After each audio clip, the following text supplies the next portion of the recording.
Let's jump right into it. In our first conversation, His Excellency President Dr. Julius Maada a few days ago formally received the Anti-Corruption Commission ACC's 2024 annual report, commending its leadership and staff for their ongoing efforts in advancing Sierra Leone's fight against corruption. This marks the 7th consecutive year the ACC has submitted its annual report to the President as mandated by Section 19(1) of the Anti-Corruption Act of 2002 as amended, which requires the Commission to provide a yearly account of its activities. The President described the fight against corruption as one of Sierra Leone's strongest governance successes in recent years. President Biu, however, emphasized the government's unwavering political will and assured the Commission of his full support. So this morning, to discuss the report and the fight against corruption, we have Sylvanus Blake, the Deputy Director, Public Education and Outreach Department, Anti-Corruption Commission.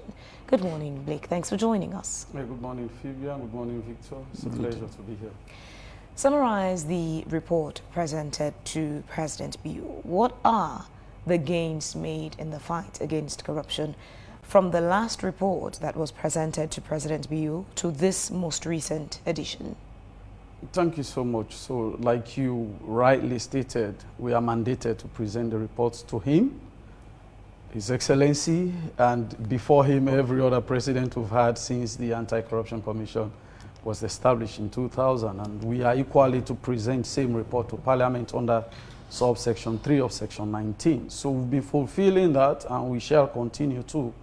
So the key highlights in 2024 includes, speaks to our posture as an institution and as a nation in the fight against corruption. We continue to make corruption expensive and a very dangerous, daring endeavor to those who choose to. It's a matter of choice, to be corrupt or not to be corrupt. Each and every individual may have the opportunity to be corrupt or not to be, because we have decisions to make, we have opportunities to administer state resources. So when we wake up and decide that we are stealing, it's a personal decision, and if there are consequences, they come to the person and not any other situation. So that posture speaks to ensuring we restitute the state, and that is critical. And in restituting the state, we have seen how the non-conviction based asset recovery and shaming and banning of public officers who are subject matters of non-conviction based asset recovery becoming key in our fight. So in the year under review, over 200 million was given to government, recovered directly. No, those given to government directly are those that we are misappropriated from the Consolidated Revenue Fund. It is not inclusive of other monies that belong to other quasi-independent state institutions, like, for example, for councils. When we recover, they are miniature governments, so we give to them because they have authority to appropriate their own resources to some extent. And we also saw the asset declaration regime, which is now digitized and which we have made a bit more precise by going for specific category of people who are public officers at grade 7 or above, or those who are exposed to state resources. We call them politically and financially exposed persons.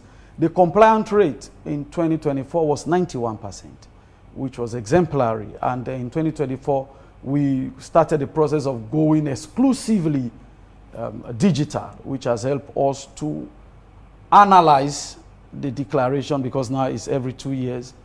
We analyze, and then that can inform what is happening in the life of our public officers. And of course, prevention is going on extensively. And of course, critical in 2024 was equally the rate of convictions. We had some very colorful convictions, Phoebe. For example, I would want to call it the novel EcoBank, Abdul Salim, and another conviction. They were charged. The first time we saw a juristic person being charged, a bank, and a conviction was secured. And in that regard alone, we recovered and paid back to the state over 34.8 billion old Leones. And of course, there was another conviction in Kenema of the finance officer or some finance assistant in the Eastern Technical University, who equally the court ordered must restitute the state 750 million old Leones or 75,000 new Leones. So these are the highlights of 2024. It was a year of massive prevention work, massive systems review, massive recovery of state resources, and of course continuing to send a message against corruption. You say you continue to make corruption expensive. Yeah. Let's look at how expensive corruption has become when at the higher level, ministries, departments, and agencies, there are allegations of corruption here and there.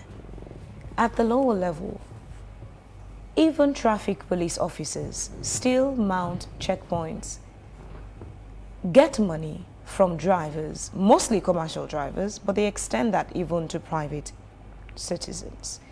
To a point very recently, even an SLRSA worker had an encounter with the legal system, unknowing to the individual who that person was. How expensive has corruption become?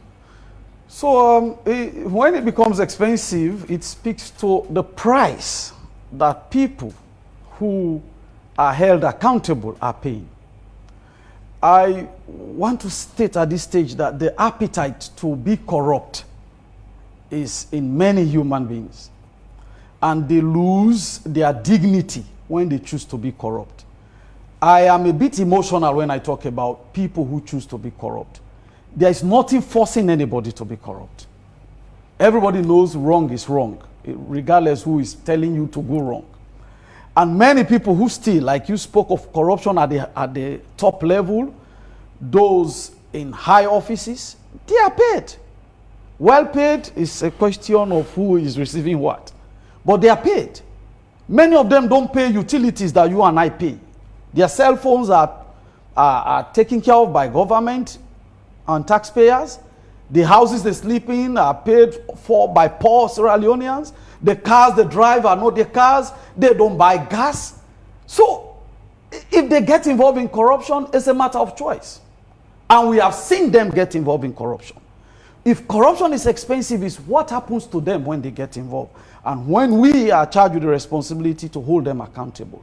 And that is why we have continued to say that when we have those evidence and we have those opportunities, we've held them accountable and they've paid dearly. And how expensive is what they are paying? For example, their names are in public domain. If you go to our website now, every person that has paid back monies, that have been banned from holding public offices, their names are there, their addresses are there, where they worked is there. It left with how Sierra Leoneans want to make use of those opportunities. If I were the only person voting in this country, such persons may never be voted for, even for an attire-based leadership, because they've lost public trust. Such persons will never come around our political parties. They are an embarrassment to nationhood. Such persons will never be treated seriously until they repent and reform, and there is evidence to that effect. About the police officers, the traffic, health workers, and those of us we may want to say that are at the lower level there, for whom conditions of service may not be as good as those at the higher level, we have seen actions being taken. In recent times, the past 3 weeks or so, the ACC has been indicting people in Comor who stole free healthcare drugs, allegedly. And those drugs were meant for Comor people who cannot afford medicines in the drugstores. And what they did was to steal the drugs. That's an allegation we have against them. Place it in the toilet to sell it. And then when the Comor people now come to the government hospital in Koidu, there is no free healthcare drug they go and buy. The same is about what happened to the Miller water tanks. The same is what happened to the teacher in Kenema who went for chemistry essay paper 2, collected money from candidates in the exam hall, wrote the answers, was given to them, we caught them. The same has happened to several police officers. When the Transparency International, the CAL report on corruption perception survey came, we had extensive engagement with the police leadership. Last year alone, over 40, I was told, police officers were dismissed for allegations that we all have been seeing in media about police officers taking bribe, traffic wardens taking bribe. If you take a bribe of few leones and you lose your job, dismissal, no benefit. To me, that's very expensive. What this cannot do conclusively now is to comprehensively stop corruption, because the choice to be corrupt is not taken by us who are holding them accountable, but by they who choose to be corrupt. So to assess us is to be fair enough to say, when they do corruption and the ACC is aware, and if it is an employee, his employer is aware, are they taking actions? And to us, we have taken actions on those that we are aware of and those we have evidence, and those persons dealt with will tell you it is expensive. Like the Ministry of Finance issue, where monies were sent to Kabbalah Community Bank and those monies were siphoned. Those 3 personnel who've been banned from holding public office are not holding public office today. You go and ask them now, they would say, if I knew, I wouldn't have siphoned that money. We recover the money, we ban them from holding public office. So how much would you say, in summary, was recovered from corruption in 2024? Well, in the annual report, we said over 200 million. That is... 2 billion? Yeah, 200. Or 200 billion? No, million, yes. Million. That is in billion, yes. So what that means is we have been able to recover that amount and pay to government 200 million old loans in cash. And you see, like the 34.8 billion old loans on the Eco Bank, those recoveries are tagged as and when the court ordered when they should come. So a good chunk of it came in this year. Okay. So it will form part of this year's annual report that will be presented. You know, a lot of people have been speculating as to what use are these recoveries being put into. What are these monies used for eventually, Silvanus, if you would clarify this morning? Well, our duty, Victor, is to recover the monies where we have to and give to government if it is supposed to go to government. We've recovered monies for NGOs and given it to them. For example, the Aberdeen Women's Center in Freetown, there was something that over 300 million was misappropriated. It's their money. Our duty is public money, but they are custodians to use it for on behalf of the public.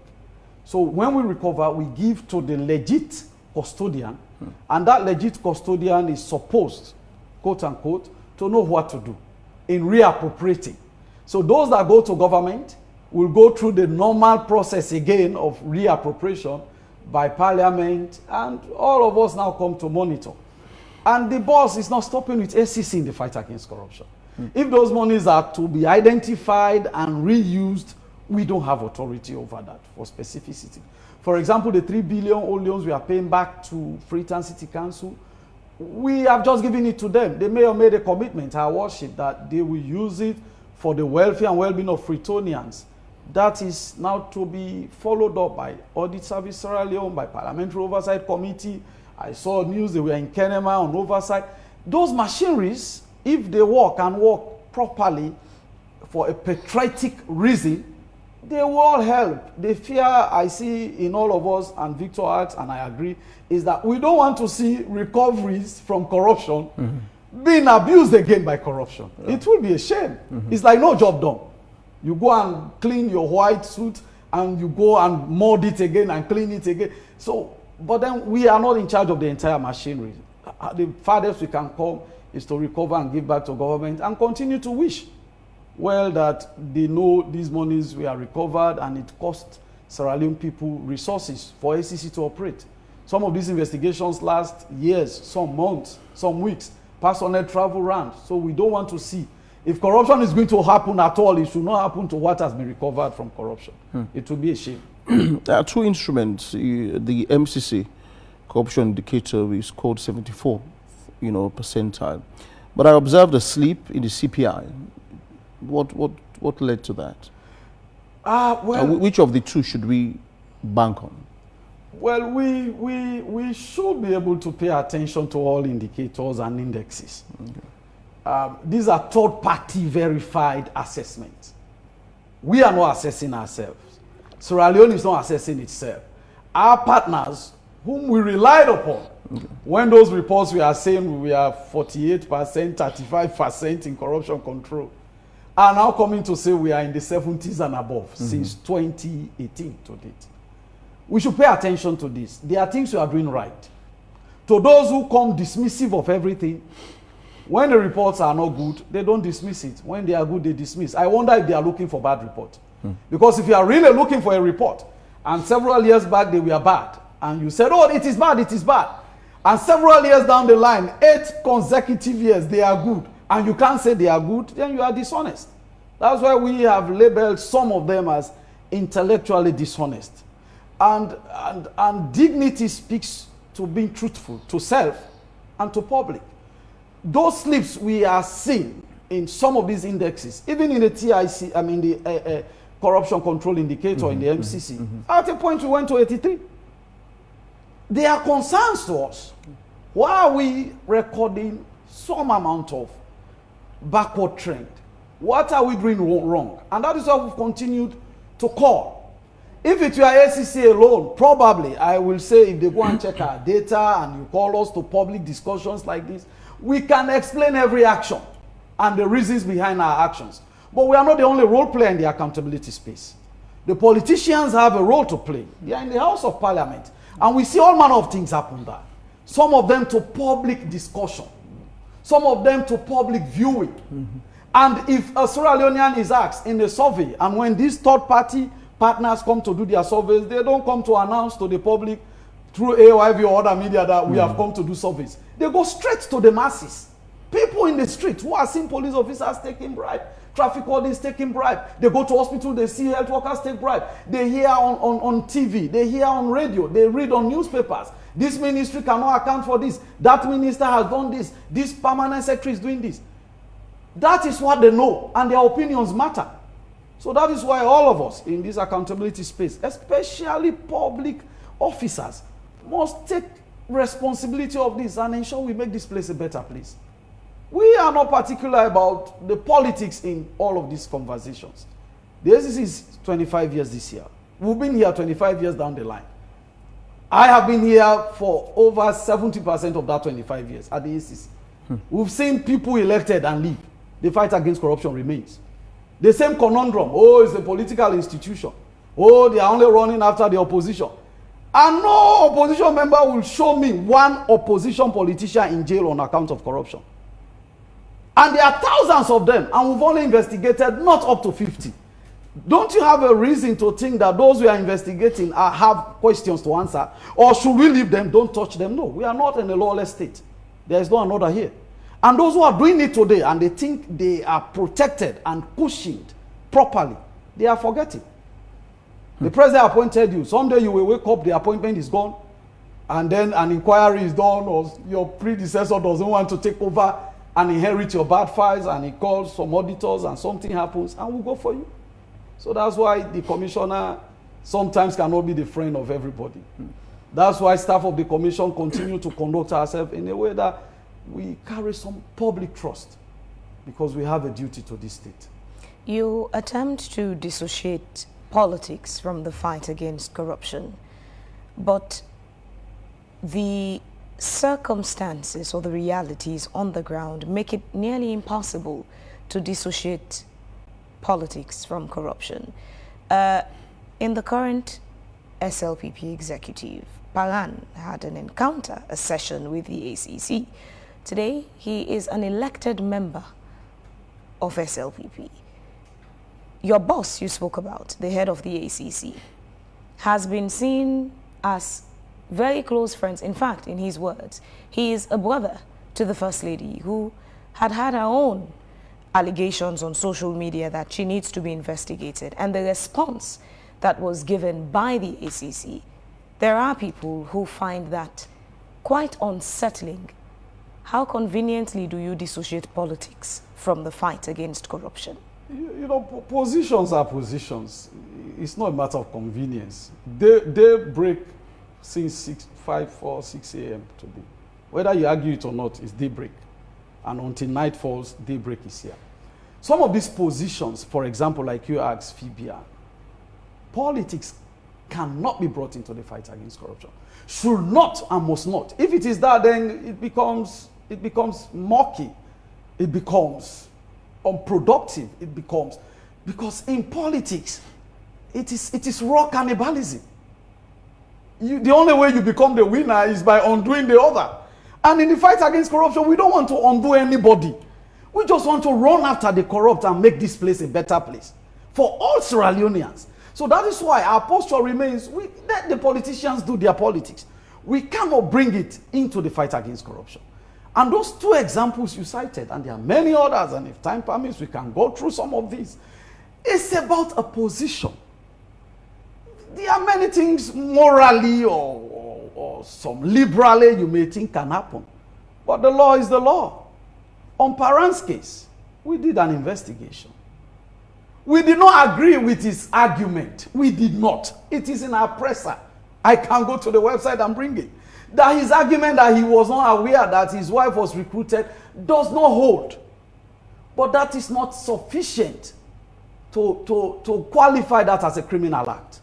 Because improving crime is not a radio talk issue. You have to go to those judges, the honorable justices. They are not in Facebook. They are not interested in TikTok and all of these bloggers. They look for the evidence. And the margin of establishing a criminal liability is 100%. 99.999 is a failure. It goes to the advantage of the accused. So when we say we did not see us achieving a prosecutorial threshold, Fabian, it's not because we want to protect some people. It has benefited members, known members of the opposition, known members of the ruling party. But what did we do in that case? We referred to his employer, like we did in the SLRA and Minister of Finance issue. This person has done what we think is wrong, professionally, administratively. Let actions be taken. We are actions taken, yes. And then coming back to Her Excellency, the First Lady. I have mothers, I have brothers, I have sisters. Francis is a Sierra Leonean, an indigene. Fatima is his sister. That does not make it wrong. There's nothing wrong. There's nothing wrong. I have many brothers across all the political parties. I have direct siblings holding electable positions in SLPP. Some had it before in APC. There's nothing wrong about that. It appears to be unsettling to those who think Her Excellency will now be micromanaging Francis, which will never happen. Because there are lines that families don't cross. In the allegation about the office of the First Lady, that was investigated over 5-6 years ago. We came out with a finding. That's why I've said positions are positions. We came out with a finding and a conclusion. Let anybody challenge that conclusion legally. Let's leave this thing of conversations where we cannot be held accountable. For example, you go on a newspaper and write, that's your opinion.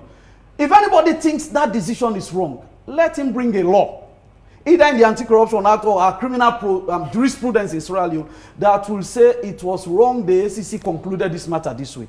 Figments of imaginations are not facts. They are never laws. What is the law?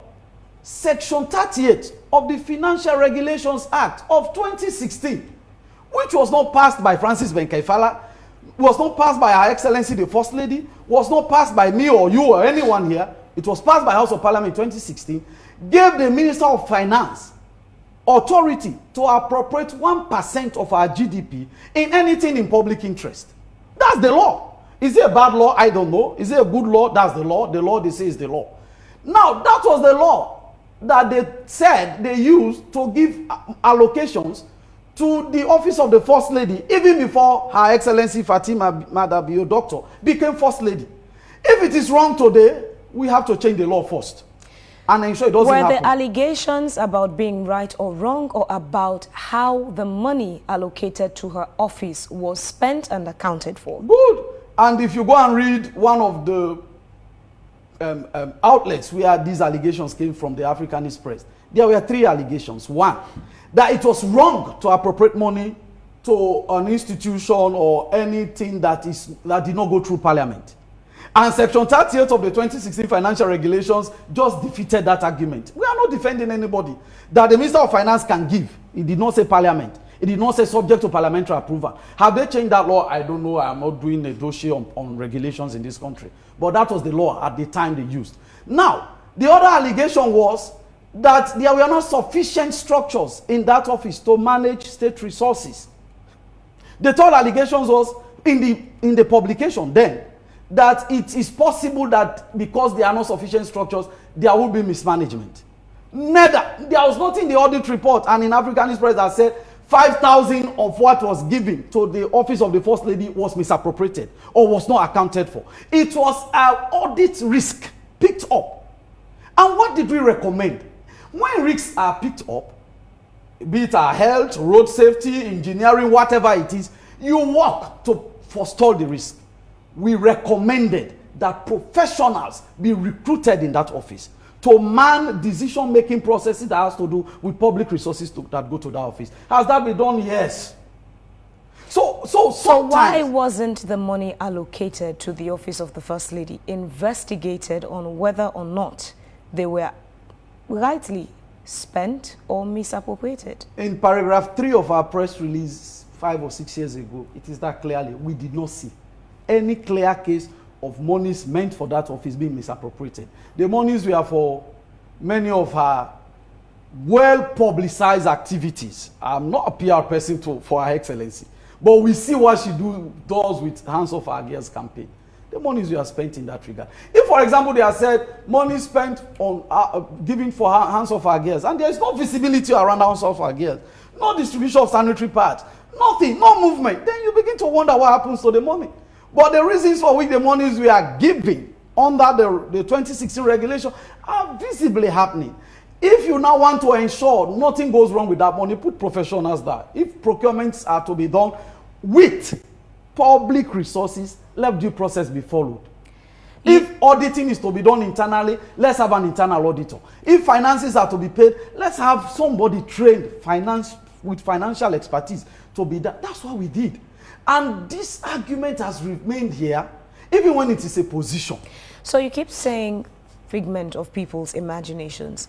That is actually what forms public perception. Yes. Of the fight against corruption. I agree. Which comes back to the indicators when you are assessed as an institution. I agree. Let's talk about how the SLBC investigation concluded with the then Director General of the SLBC, who now sits as the head of the Independent Media Commission. So these issues will continue to come up, and like I said, when it is a position, it's a position. It can only be changed if it is changed. Yeah, so give a recap. So before I end? come to SLBC, on the issue of imaginations, forming opinions, and becoming perceptions, we are here. That's why I am very convenient to always come for these conversations, so that those who are imagining that this one happened because of this can hear it and then subject what we are having this conversation on to scrutiny. I am not the Bible or the Holy Quran. If you think what I'm saying is not true, research. Approach Fabian and Victor, and maybe we can come here to discuss where I lied or I did not speak the truth. So that's to clear that when we come out as an institution, we don't mesmerize the public, we don't brainwash the public, we come to speak to the facts as they are, and for them to believe in national institutions and to believe in nationhood. On the issue of SLBC, it was a detailed investigation. What were the allegations? Monies allocated before 2023 elections around that for an upgrade of the SLBC studios, to procure video cameras, to procure high-end gadgets, that the procurement process was flawed, that the procurement did not happen, that some of the items, including vehicles and all of this, were never purchased. We did an investigation. We discovered that some of the items that were supposed to be procured were there. They showed us. This is not like the Social Welfare Minister's investigation, Honorable Melrose Committee. When we went to these verifications, if you said you purchased cars, show us the cars. We have a whole department on engineering there. They manage our fleet department. They start the engine, they check, and they try to compare value for money because we want to make a decision. The cameras, all of these recorders, they were there. However, we did note in the information we sent to the public that the processes involved in this procurement were a bit administratively rushed, and therefore the head of entity must be held accountable for this administratively. Why do we have a fallback Now the ACC has 3 options after investigation. If we have sufficient evidence for 100% conviction, we will charge, and we've always charged. If we cannot see sufficient evidence for conviction, but we believe you did wrong and monies went missing, we will order you to pay back the money, 10% interest, and we ban you from public office. You must pay, or you challenge us and take us to court that I'm not paying ACC. The options are left with persons of interest. And the third decision is, if we don't find anything wrong, we come back to the public to say, he did nothing wrong. Like we did in Honorable Mero's Committee's case, we did in Dr. Richard Conte's case, and several others. But in the case, we took the second limb. That no, those monies did not disappear. Cameras are here, things they said they bought are here, but the procurement process did not follow due step. Therefore, the supervisory authority was informed and advised to take actions. That's how far we can go. Those were not the only contents of the report made by, especially those who were the whistleblowers from the institution. One of the issues were value for money, where, for example, this bottle of water may cost 5 leones, and then it's now put in the budget to cost 20 leones instead of 5 leones, inflating the prices for items. Did you look into that? We did. And that's again where it becomes a bit interesting. Our investigations are very thorough. If you ask the NPPA, for example, we have an existing and operational MOU with them. They have what they call price normalization or price norm something. It's a standard for every service and goods government procures. They have the margin. They will say for 2025, all procurements of motorbikes of this brand should not exceed this amount. No procurement process should go above that. If you do, we will brand it as a procurement not in public interest. So when we come to value for money and price differentiation and determining what went wrong, we refer to them as the experts. We send the procurement papers to them. They come and make statements to us. They send experts to us. Tell us what is the best price for an Apple computer 19 or whatever specification is it. They look into the documents and say, this is what we agreed on for this year. And as long as it is within that range, it may appear sometimes that it could be a window of opportunity for people to do what is wrong. But honestly, we can't do otherwise because the experts have told us that this phone should cost this maximum. They give a maximum. So that is why a responsive procurement is the most competitive price. It is not the cheapest price. So that is what we did in that case, and the responses we got, we are clear that what they have may be within the margin of what was permitted. Otherwise, you are going to come for recovery. President Bio has reassured the ACC when you presented your report that he would continue to give his support. But quantify or assess the level of support President Bio is giving you when some of these people you've investigated, Paran, the Kapua, though you couldn't convict them of corruption, you had concerns about some things that had not gone as should have under their leadership. Yet, for Kapua, for example, you see what seems to be a promotion to now be moved from being the Director General of the state broadcaster to becoming the head of the IMC in Sierra Leone. Quantify or assess the level of support that President Bio has been giving in the fight against corruption. A man who during his inauguration mentioned 3 wars he was going to wage, corruption being one of those wars. So I'm a professional teacher. If I'm going to quantify him, may I go into his scorecard? When he became our president in 2018, we were failing all of these indexes. That's the only certified data that will tell us how we are doing as a nation. All others are a bit academic works, but these are scientific data. People do assessment. And this country has been passing all of those. So if I'm quantifying, I've said, and I will say again, that he is the biggest anti-corruption champion we've had in leadership. And my reasons are clear. His posture has never changed. Every time His Excellency has an opportunity to talk to Sierra Leoneans, he has remained very clear on corruption. It is a security threat and must be addressed in a way that complacency should not set in. I was in his office, privileged to accompany my leadership, and he reiterated that more than twice, that we have not won. You guys don't relax. I appreciate the spirit, the dexterity, and courage. Corruption will always fight back. And some of the ways corruption fight back is by skewing facts, presenting lies as if they are truths, and all of those.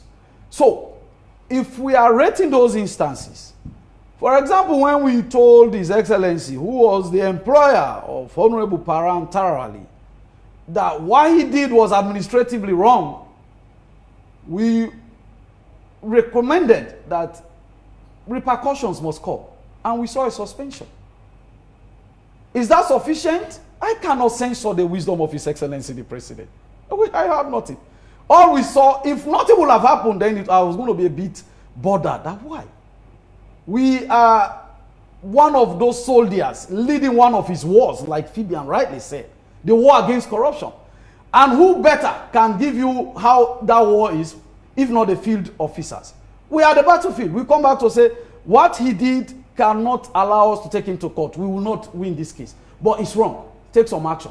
And suspension came for several months. For us, we saw action. And that's all we asked for. Same for the former Director General of SLBC. What he did was wrong. We told the employer, this is wrong. Some actions, what we saw, he was not working until he was moved. Are we the ones responsible for moving him? No. Can we now say if someone has been punished, he should not be forgiven? No. We are not saying that. Was he punished? Yes. Okay. We asked that he can no longer leave that place. Those reports are available. We said emphatically that based on what we have seen, he can't leave this place again. The state broadcaster is critical in state stability and in informing the public. You can't do things like that. It was in the report. And you said you saw all those cameras that he was... The things that were procured. We saw them. supposed But to buy. the challenge was the rushed processes. And even the fleet of cars? How many of these cars I you cannot saw? tell the numbers, but if anything that was supposed to be procured was not that, we are going to ask for recovery. But we saw some of those cars. And they didn't say they were buying brand new. And we are not procurement experts. We are professional forensic investigators. And everywhere in the world, you corroborate. So the cars were not supposed to be brand new? By the procurement papers. They were not. They were not. If they were supposed and what we saw were not brand new, we'll come back to the public. We've had these investigations where we come back to the public. Why By I your find assessment, was there value for money? It's not about my assessment. Who am I? The ACC, I mean, not you personally. What do I know about combustion engines? If you meet the experts and they say this car is a fairly used car, its best price could be $5,000. The only thing I know about vehicle is to start and go and check my oil and the water and all of those. So that can never pass for a professional. If you charge short matters to court, expert evidence may be needed. And they go for engineers when they are looking for expert evidence to prove value for money for engineering products. I'm not a social media expert. I'm not a lawyer. That's why you see even lawyers, defense counsels, prosecutions going for experts. We have heard of Dr. Owiz here all these years because he's the expert in that regard. We've heard of ballisticians. They are experts in that regard. You can only question the opinion of an expert incontrovertibly by another superior and more credible expert. So the law is never looking for convenience. The law is going after the facts, the issues, and where liability can be placed. In all of this, what I want to anchor very clearly is that nobody's being preferred and protected. All of these names mentioned. A lot of people think so. People think so. But then the evidence speaks otherwise, and we won't force them to accept it. But we want to continue to press. You know, religion, Islam and Christianity, I'm a Christian, have spoken against sins before you and I were here. Until today, sin is more appetizing than righteousness. Sin is growing. Sin needs no advertisement. Wrong needs no PR. Like the way we are taking our time to speak the truth here. If it were just to skew somebody and blackmail somebody, you don't need to come to AYV. Just say something against one innocent person. It catches fire. So the duty of us who think and believe in the truth is to continue to speak. Wickedness is not growing because wicked people are many. It is growing because righteous people are keeping quiet. From your professional assessment as an anti-graft fighter, do you see a clear decline in the appetite for stealing or embezzlement in Sierra Leone? Or does it get worse? I would say it is getting worse. I will safely say many people are not willing to learn their lessons and to learn the lessons of others. Because corruption is wrong. Safe to say, Sierra Leone is a God-fearing nation. If even the ACC will not catch you and prosecute you, you are not escaping divinity, which we all believe in, one way or the other, that there is a God Almighty. So all this appetite of stealing from others, stealing from the state, and behaving as if you are untouchable is the biggest poverty of the mind for me. Those in elected positions, appointed positions, who are thieves, are poor people. They are not saying it that way. They've normalized because stealing. They are poor in the head. Poverty is not about having money in the pocket. Poverty is a mindset. These are losers. These are failures. I mean, I'm not being disrespectful. They have failed their families. They have failed themselves because the two religions I know about in Sierra Leone have condemned, and God is going to punish them. For me, what is success? Is for you to do better than the senior Jones. A lot of them will tell it's you for me to do better than the senior Blake. If my children cannot do better than me, I'm a failure. And some of these people, the things they are doing, their children will not do well. I'm not laying curses on them, but that is what nature will do. You see the hawk that steals chicks. Have you ever seen them grow in number like 1,000 hawks? No, God will not allow it. Because if the hawks grow like thousands, we won't have chicken to eat. They will steal all the chicken. So the Bible says, curse is in the house of the thief. These thieves, whether you carry horn on your head, you have 10 PhDs, you are loved by His Excellency the President, there is nothing in their appointment letter, in their relationship with His Excellency the President, where he told them expressly or implicitly that go and steal. They are all disappointing him in the first place, and we are all disappointing ourselves and this nation. So a thief is a thief.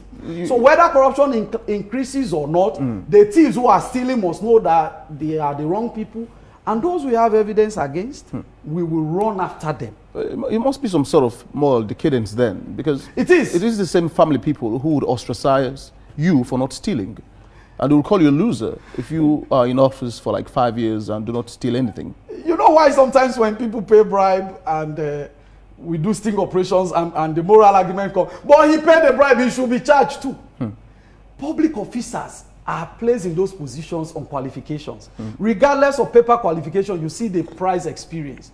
Your years of experience in the media will be unmatchable to the first class graduates from FBC mass com. First class double, no, they challenge you because of your experience. Experience is vital. So those public officers should know better, they ought to know better, and should not fall for these pressures. Because those who have had issues with, not because we want to have issues, but because they created the issues, even the families who maybe could have encouraged you to steal will not be crying with you. Some have sold the houses and sold other properties that they did not even acquire through corruption, maybe, to pay back to the state. So the end result, a responsible person will always be concerned about the result of his actions.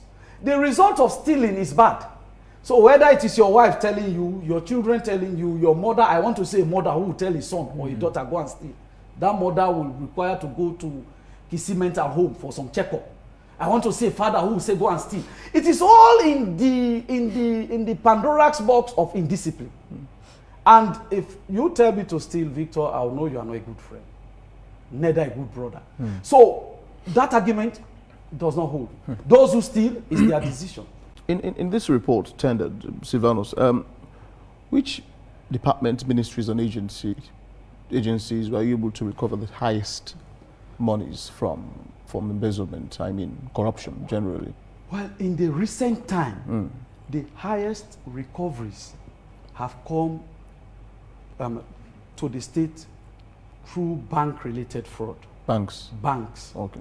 The frauds that occur. These are public resources, but they are in banks, supposed to be safer, and persons in the bank and these public offices who have relationship with these banks collude with these persons, withdraw the monies and misappropriate.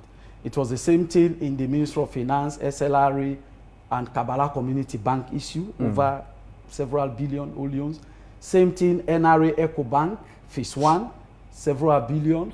NRA and the recent investigation that has to do with Kamara Abu, who ran away and has been charged in absentia. Same issue that has to do with Freetown City Council and the mortgage bank. I need to understand. So the highest, because government is moving into all of these good policies of not allowing public offices to keep monies in their shelves, in some safes there again. So those who are collecting revenues, they go to the bank on daily basis. Some banks will even walk to these public offices and collect these monies. And then at the end of the day, they stay in the banks and disappear. So that's where we're having the greatest challenge.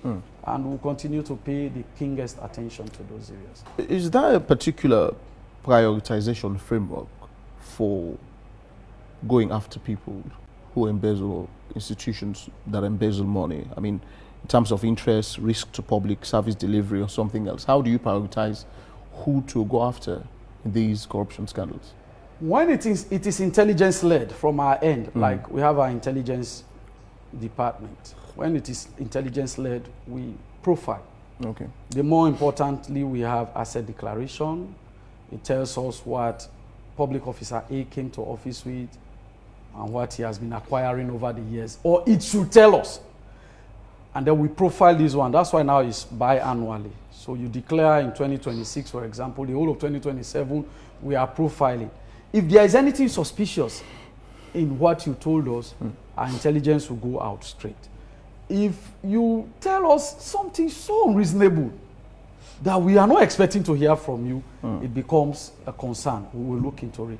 So when it is intelligence-led, of course, it is informed by high-risk areas. We call them politically and financially exposed persons, PEPs and FEPs. Above all, when it is driven reactively, for example, like I said off the camera, we follow all of the things you guys do here.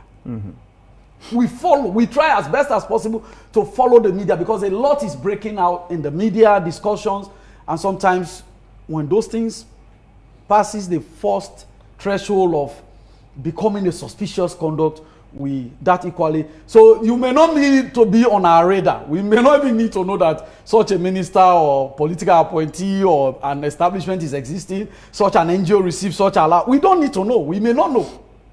But then we hear on Wake Up Sierra Leone that an NGO received resources for one community and they did not reach that. We straight away spring into action. And sometimes for few of you guys, where we need further clarification, we call the journalists that let us hear that, oh, can you provide more details? And many have been very supportive in that regard. So that one is not on priority. It happens when it breaks out and we run after it. The purpose of going digital, making transactions more cashless, is to reduce corruption. But those who have been caught have somehow developed the audacity to come up with creative measures to still find a way to get access to the money even in the banks. Would you say those in corruption are getting more and more creative? I want to personally agree with you because it takes some amount of intelligence, proper planning to be a criminal. So how do you keep up? By becoming very robust and very pragmatic. For example, the wire fraud in the banks started some times back. We never used to know until sometimes some participant in that conspiracy is not happy about his share and he posts something on the media or contacts a journalist. Now we have structures that we can check. Sporadically what is happening with public resources in banks. You have seen the Bank of Sierra Leone becoming more. Before now, we had issues of people coming, operate systems here, they gather Sierra Leoneans' money and disappear. Now there are checks in place. So we try to keep up by not relaxing, by not being complacent. We try to keep up by putting them on the spotlight. When we mention the banks and their names, Many of the people in those banks are doing their job, and they have stayed there for years, no integrity issues. But when one staff comes into that bank and he has clandestine motives and he's exposed to sensitive pieces of data and facts and he colludes, we cannot say it's not a bank. It is still the bank because you hired him.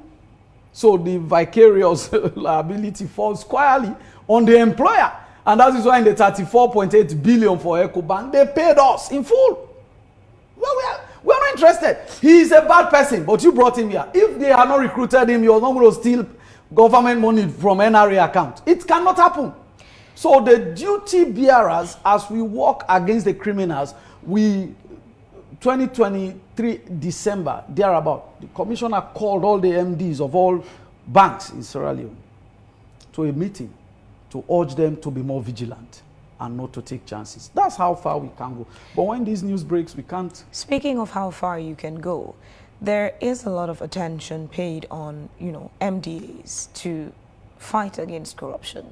But at the lower level, not much attention, particularly the traffic police, people in the healthcare sector. Many of the people who suffer the consequence of these actions are the have-nots. Yeah. The have-nots who cannot afford private healthcare. Yeah. They run to public facilities. Yeah.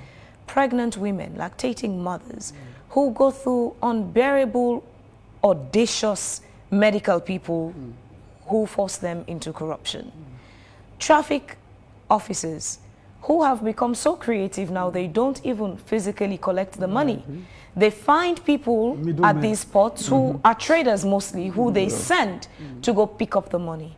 But it's affecting the commercial riders who on daily basis rely on what they make. Many of them have to go back to the owners of these bikes, kekes and vehicles to pay what they call master money every day. And they also need what they can survive on. They have to buy fuel. It's suffocating to them. There's the Scorpion Squad we've seen before. You've had, clampdowns on the education sector, checking out those who are involved in education malpractice. But we've not heard much of the traffic police particularly. All right, yes. You emotionally painted this story, and I give you credit. Because if our colleagues who are, not all of them, those who are perpetrating these crimes, can listen to analogies like what you've said, they may just choose to stop. Before I come to what we have done, just adding to the grave nature and the grim nature of what is happening to the have-nots, is that even when those of us who are on salary continue to cry that conditions of service are poor, the have-nots do not even have a condition of service. They don't. So if you are having some salary, 1,000 or thereabout, and you still cry it's not enough, and you turn to those who are not having any salary, they don't even have a hope of getting salary, and you want to extort, how you are extorting, not want to. That's unrighteousness to the highest level. I don't understand it. My personal view on this is it should be addressed with the level of harshness it requires. But again, addressing corruption with some level of harshness will require agreement with the Sierra Leonean public. When we do those pressers on those corruption, I will agree for this interview, corruption at the lower level, because for us corruption is corruption. But for the health of this conversation and for the viewers and followers, let's say it's corruption at the lower level. When we do these indictments, you can go to our website, you can go to our Facebook page, you can go to our Twitter, you can go to our TikTok. We post them back. And here, our compatriots, their comments. Na health worker, they are not able. Oh, what did that police do? What did the nurse do? Forgetting to realize that this is the corruption that is really killing directly and should not be left unattended. So, but that will not take away our desire to charge. The last 3 indictments that came in October are all corruption that has to do with service delivery at local level. Health service, education service. And for the police, I told you, just last year, 40 plus we are dismissed from their own records. Because again, when these All those videos that you see, including the last one you saw where it has to do with someone who was in the traffic sector having an encounter with them. Once I see them, I'm in almost all these media platforms. Our other colleagues are there. I send it directly to the People's Commissioner. And if it is police officer, he is forwarding the complaint direct. We don't even need to go and arrest this man again. Take care of him. This is evidence. We send it directly to the executive director at SLRSA. This one, we don't need to fill forms here again and waste time. He is taking money. And they are being sacked. I don't know why it is not stopping. Few reasons. They have not stopped demanding for bribes. And our colleagues who are on the other side riding the Okadas and driving the taxis are equally giving them the bribe. And I know if you don't give the bribe, there are repercussions. And I know if they equally are not willing to pay the bribe, they must be willing to be correct with traffic proceedings. Take their license, maintain their tires and all of this. So it has to be a holistic approach to address service delivery corruption. If we charge all of the police officers we will catch today in corruption, and then they recruit others tomorrow, it might still continue. So the willingness has to be at leadership level. We'll continue to dismiss, we'll continue to make it tough. I pray for the day we'll have body cameras on our front end line workers, health workers in PHUs. You have a body camera that you cannot switch off by yourself. Once they break, you have to be on duty. It is put on auto by the controller. And you are to be on duty for 8 hours. It is charged to serve that purpose.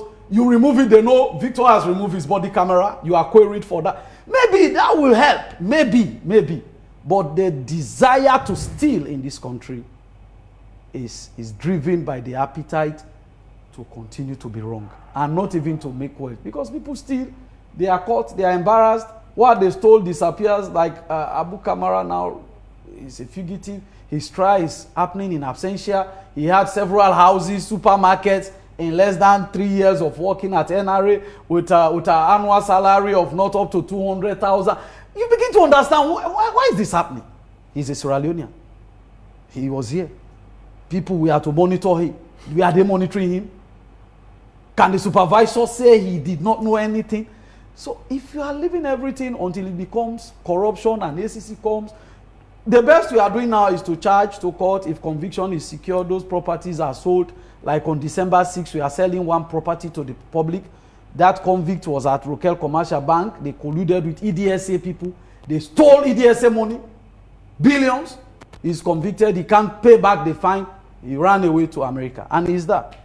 Is what EDSA doing corruption? Does it meet the threshold that they're receiving taxes from users for NRA, but NRA says they have not been paying to NRA?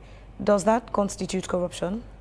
It constitutes a breach, and the NRA Act, they have powers to take actions on that. It's like NACIT. So it doesn't have to come to the ACC? If NRA can take legal actions against CDSA to pay their tax, why are they waiting for us to go and arrest them?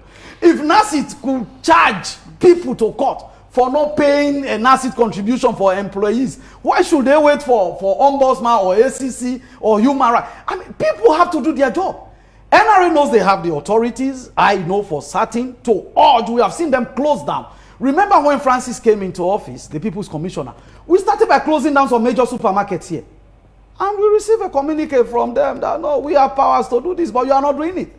So when these things come now, our first moral duty is to remind them of their duties. I see no reason. We are paying taxes. GST, PAYE, and all of these taxes. ACC is paid. Why should EDSA not pay? Why should any other public entity not pay? It's an apathy that must be stopped. And it begins from all these unhealthy relationships. You are the MD of this institution. All MDs are your friends. So even when procedures are to be followed, you are there. No, left and normal will go arrange them. No, they should pay. And in fact, they must pay. Blake, we need one clarity as we round off. You earlier said that the money recovered goes to the relevant MDA it was meant for. But we've also seen the ACC presenting checks to President Bill. So there's a bit of a contradiction there. Please lend clarity to this. Who gets the money? So there are two limbs of recoveries. There are recoveries on behalf of, or for, because they didn't send us. We are doing our duty. There are recoveries for quasi-independent institutions.